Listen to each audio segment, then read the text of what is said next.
Grabe si Gemma Galan sa mga idol, gigil na gigil ang palo niya kontra sa kupunan ng Farm Fresh Foxes.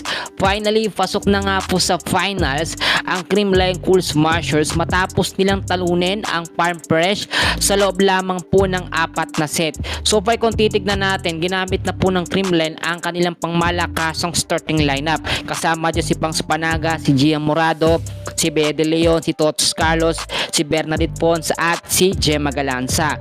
Noong set 1 po, nakita naman natin mga kaibigan kung paano po nakuha ng Creamline ang pagkapanalo sa score na 25-23. And then pagdating po ng set 2 naman, nakabawi naman po ang Farm Fresh. Ang sinasabi natin dito mga kaibigan, alam na po ng CCS ang galawan ng Farm Fresh. Kaya po pagdating ng mga sumunod na set, especially doon sa set 3, no, intense and crucial talaga yung naging laban na yon. 25-23 po yung naging score.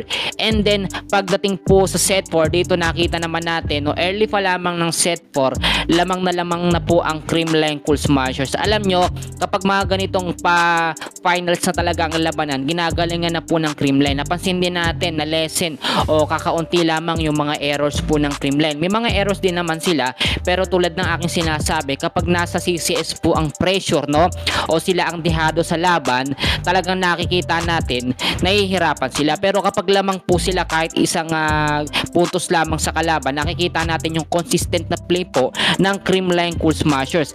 Ang gaganda rin po mga kaibigan ng defense na pinapakita ng CCS, and especially po yung mga set na binibitawan po ni Gian Morado at ni Kyle Negrito, consistent po talaga. Kaya nang bibigyan ng magandang palo ang mga spikers po ng CCS, especially etong si Pon, si Gemma Galanza, si Alyssa Valdez, no, nakita nyo mabuti, very unstoppable po talaga. Kaya naman nakapasok na sa finals ang CCS, makakalaban naman po nila ang kupunan po ng Signal. Ito yung sinasabi natin na talagang lumalabas na po ngayon ang tunay na galing ng Creamline Cool Smashers, dahil po all set sila, no, bumalik po sa original na starting lineup ang Creamline Cool Smashers. Kaya hindi nakakapagtaka na mas malakas po talaga sila ngayon. Kapag minsan kasi nahihirapan sila sa kalaban nila, nagiging inconsistent lamang yung mga player. Pero pag nakita po ni Coach Meneses yung pinaka root cause kung bakit natatalo po ang CCS, ginagawa niya po agad ng paraan. Nakita naman natin, no, hindi ginamit yung ilang mga player po ng star player ng Creamline ng starting lineup tulad ni Valdez,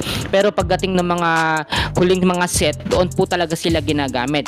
Ang estratehiya po kasi ni Coach Meneses, hindi ibigay lahat ang lakas ng Creamline, bagkos yung mga ginagamit na pangmalakas ng starting lineup, dapat mananatili sila hanggang sa mga huling set, especially pag aabot ang game ng set 4 at set 5. Pero umabot lamang po ito ng set 4. Yan muna ang update natin. Congratulations po sa Creamline Cool Smashers.